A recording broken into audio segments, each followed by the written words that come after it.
Hello gems, welcome to this channel. In this video we will learn how to crochet this hat. It is also called a beanie. It is beginner friendly and very easy to make. You can rock this hat for a cold weather. It can also be worn to enhance your outfit as a fashionable piece. Let's get started.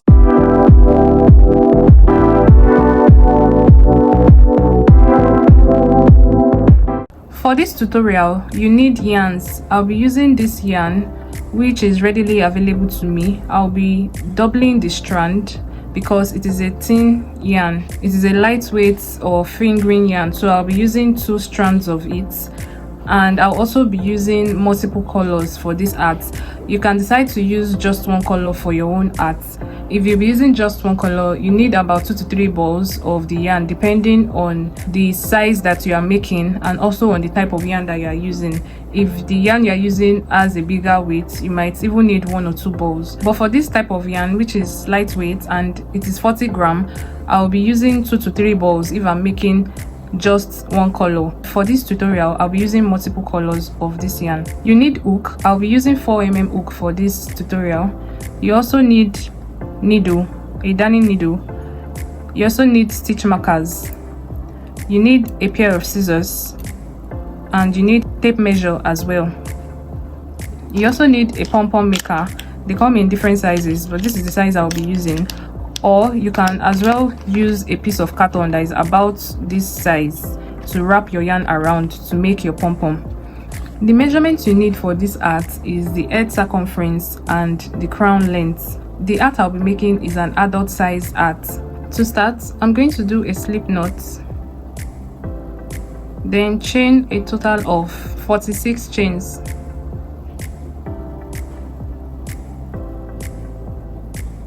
Next thing I'm going to do is to turn my chains to the back this way, so I'll be working in these back ridges, these back bumps. I'm going to skip 2 chains, 1, 2, and in this 3rd chain I'm going to do half double crochet. I'll yarn over, insert my hook in the 3rd chain and yarn over and pull through all. So I'll continue my half double crochet that way till I get to the last chain.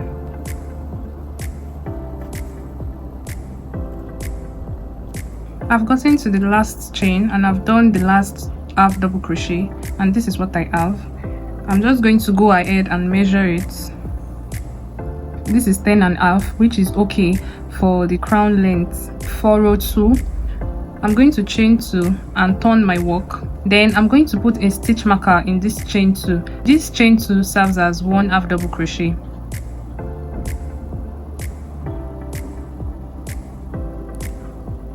So now that I've put the stitch marker in this chain 2, the next thing I'm going to do is to work half double crochets in the back loop only. So you can see that there are 2 loops here. If you turn your work this way, there are 2 loops at this upper part that is forming like a V. So I'll be working inside those ones at the back. Now I'm going to do the next stitch, which is half double crochet in the back loop only. So this is it. Then I'll do the next one, and I'll do the next one. So I'll just continue that way. The reason why this stitch marker is there is just to mark the first stitch, so I know which stitch is the first. Then when I get to this end too, I'll be putting a stitch marker there.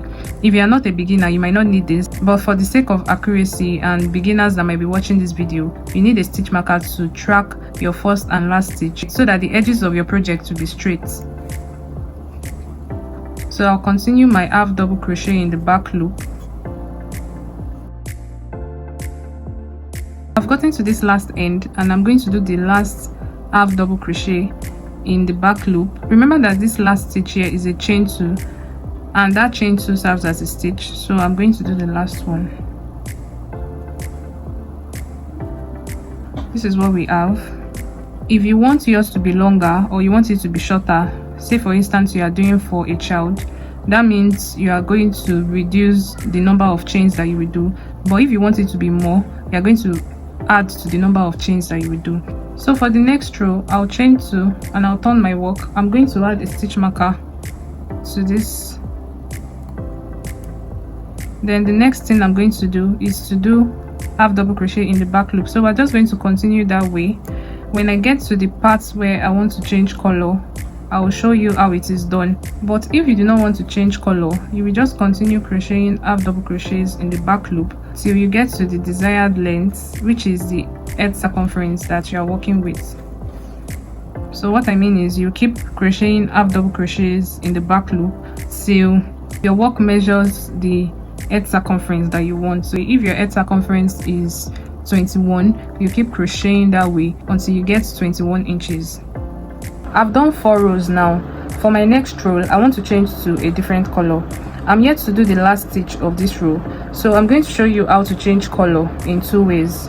The first way is that you can do it this way, where you will not complete the half double crochet of the last stitch.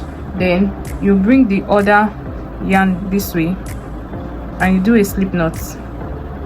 Then you will add this new color like this. You tighten up the previous color, then you continue your work. I'll chain 2 this way, then I'll turn my work and continue working in the back loop only.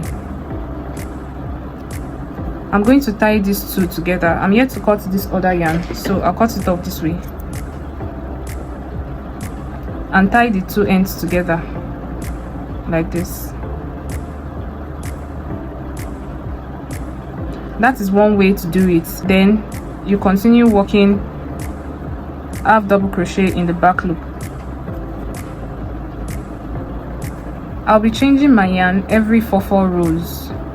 I've done 4 rows for this color and I want to add another color now, so I'll be showing you the second method for changing the yarn. Then I'll bring the new yarn and do a slip knot like this.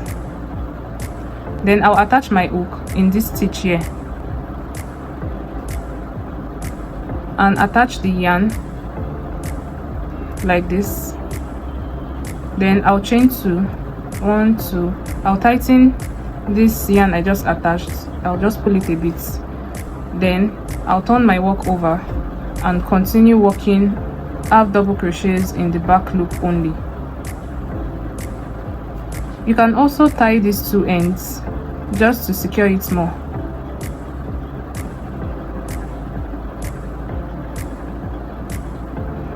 I prefer using the first method than the second method for changing the yarn color.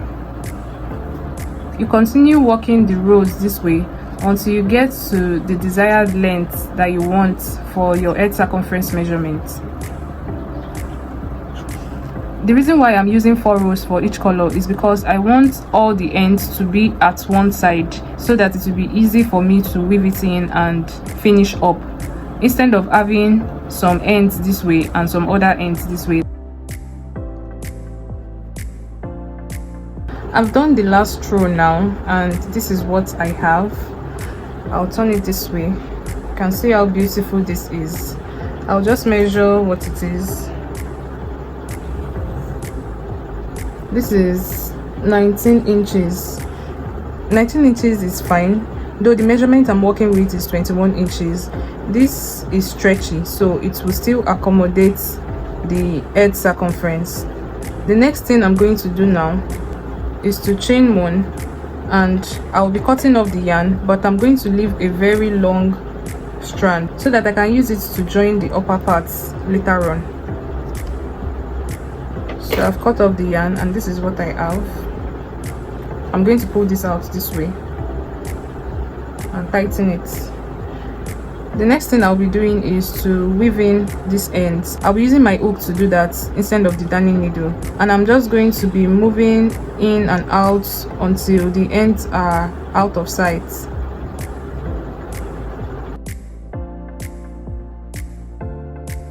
I'm done weaving in the ends now. I still have few ends here, so I'll just be cutting them off.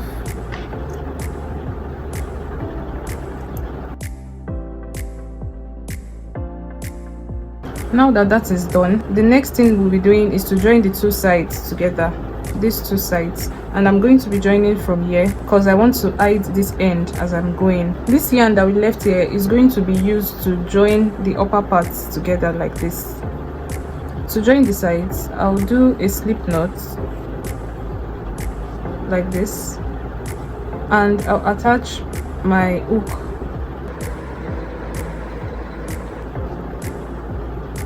this way. I'll remove it and also attach it to this end, the first stitch of this other side.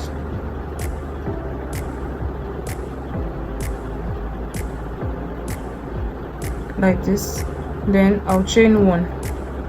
I'm going to be joining the two sides using single crochet, but I'll be working in the back loop of this one and the front loop of this one.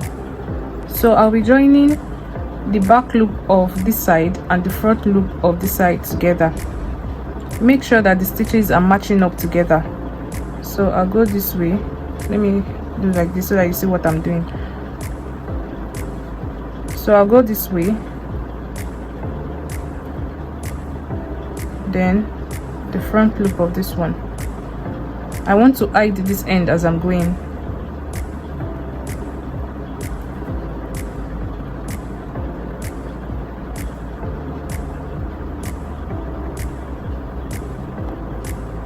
You can also use your needle and threads to join these two sides together, but I prefer using my hook.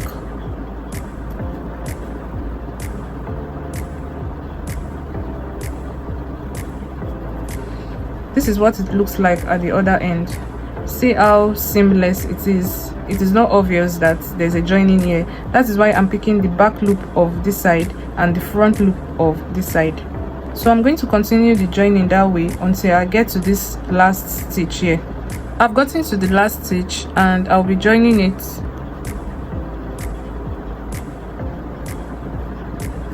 It is important to make sure that your stitches align. The stitch for one side aligns with the stitch for the other side. If not, you will notice that one end will become longer than the other. So from this point, make sure that the first stitch of one side is joining with the first stitch of the other side, and you ensure that for other stitches. Next thing I'll do is to chain one and cut off the yarn.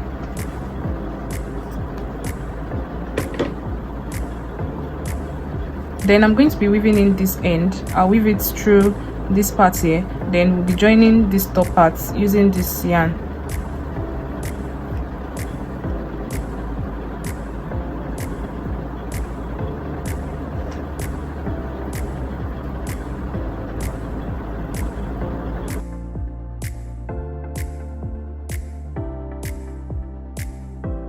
The next thing we'll do is to join these top parts together like this, and we'll be using this yarn. We'll be using the needle for that.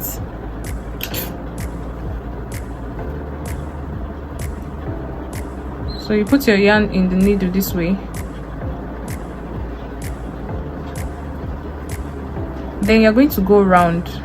You just keep placing the needle at the top where there are holes.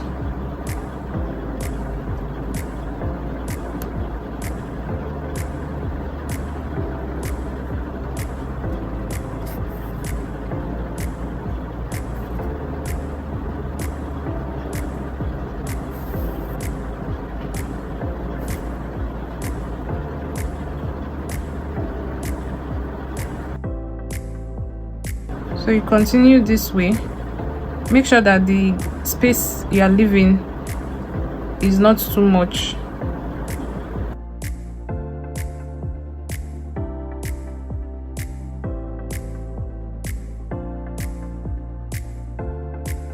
So I've passed the needle round. I'm just going to try to tighten it up a bit more.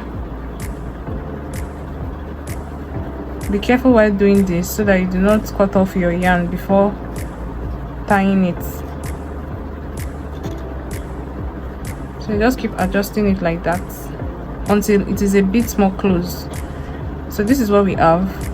Then we're going to be passing the needle round again in no particular order, just as if we are doing a zigzag shape.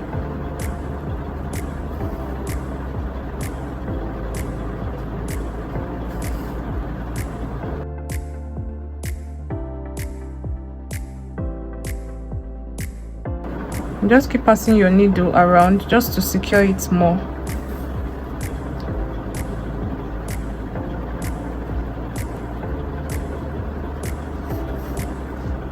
I think I'm good with what I have here. Let's turn it over and see. Yes, you can see how this looks. It's well joined.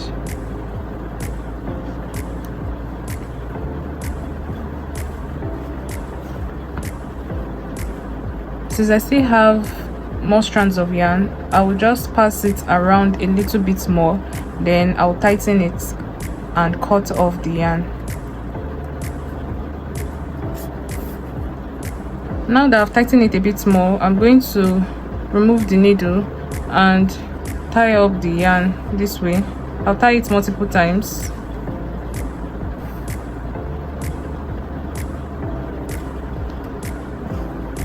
I've tied this multiple times. I will not cut this off yet until I'm done attaching my pom-pom. To make the pom-pom, I said earlier that you can use either the pom-pom maker or a piece of carton. You can even use the carton that is inside a tissue paper. You know, when you've exhausted a tissue paper, that carton that is always inside, you can use it. You just press it and roll the yarn over it. I'll be showing you how to use both the pom-pom maker and the carton. In case the pom-pom maker is not available, you can use the carton to make your pom-pom. You can even roll the yarn over your finger. In case you don't have access to any of this, you can roll the yarn over your finger. Since I worked with multiple colors for my art, I'll also be using multiple colors to make the pom-pom. So for the pom-pom maker, there are two wings. This is one and this is the second one. We are going to be rolling the yarn over each of the wings. So this is my yarn here. I'm going to take it over this way. I'll keep rolling it over. Once I've done a bit of one color, I'll switch to another color.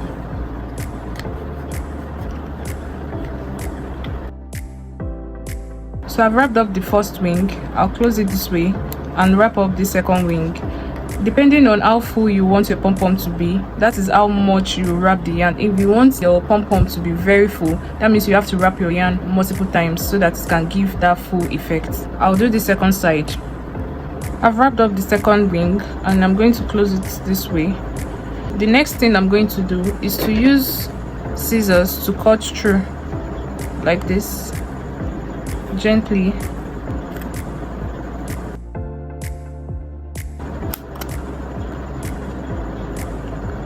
I'll repeat the same thing for the other side. Now that I'm done cutting, I'll take some yarn. It will be a bit long. Then I'll wrap it over this way.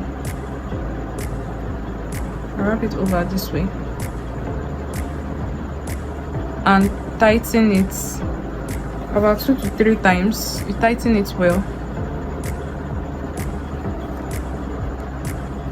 Okay. Then I'll open up the wings like this. Then I'll pull this apart. This is what we have. You can as well tighten it again. This is not so tight, so I'll tighten it again.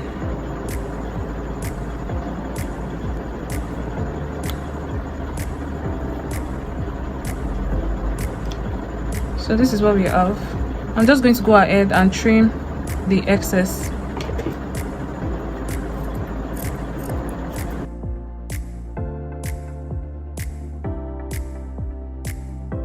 So this is what I have after trimming the excess. You can see how beautiful this is. So I'm going to be attaching it at the top of the art this way. Let me quickly show you how to make use of the carton. It is basically the same thing. All you have to do is to wrap your yarn around the carton this way. You do that multiple times. If you want to have multiple colors too, you can attach another color to the carton this way. Then you roll it over. So you keep adding different colors like that if you want different colors. So I've wrapped it around the carton. Remember that if you want it to be very full, you wrap it around a lot of times. I didn't do it so many times because I'm just doing this to show you this method. The next thing I'm going to do is to bend the carton a bit and try to pull this out this way carefully. Once it is out, I'm going to take yarn and wrap it around like this. and tighten it. Try as much as possible to wrap it around the center. Then I'll tighten it this way. I'll turn to the other side too and tighten it again. It's important that you make sure it is tight enough. If not, the pom-pom can scatter. So it's better you tighten it well.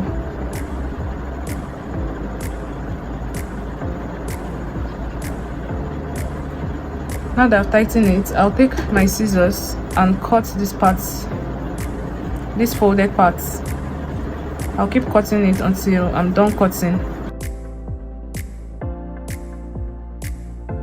So this is what it looks like. I'm going to trim out the excess like I did for the first method. This is how it looks like after trimming. This is the one I made with the pom-pom maker, and this is the one I did with the carton. This one is not that full, but you can see it still gave something similar.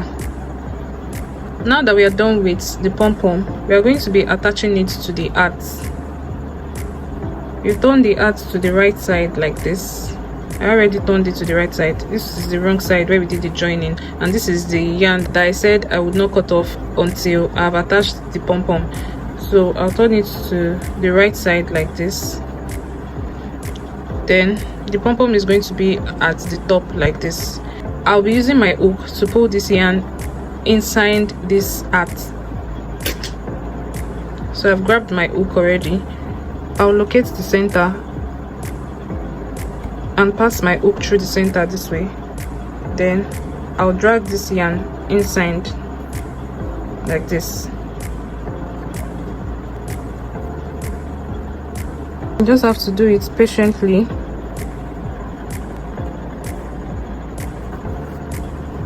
So I already dragged it out. So I'll be tying these two ends together. This yarn that we used to join the top and this yarn from the pom-pom, I'll be tying them together. I'll make sure that it is very tight.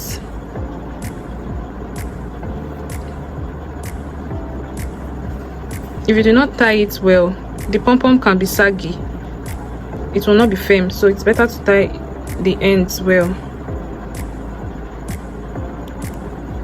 So I've tightened it.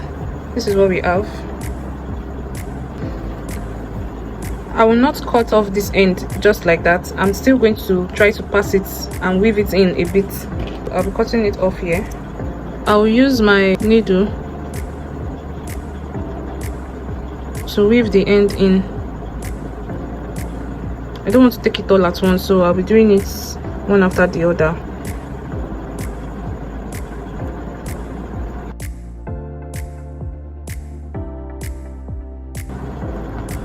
So I'll weave this in. I'll take the other end.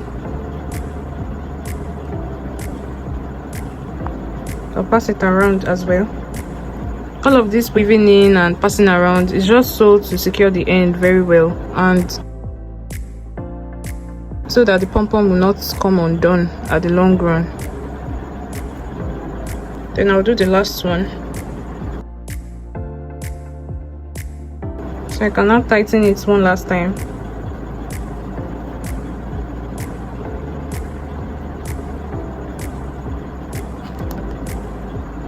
I'll do that again.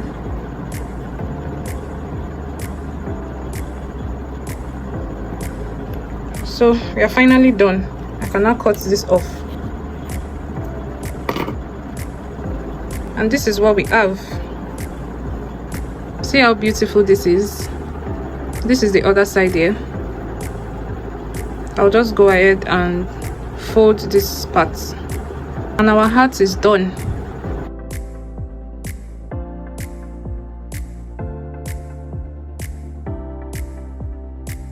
Thank you so much for joining in this tutorial. I'll see you in the next. Bye for now.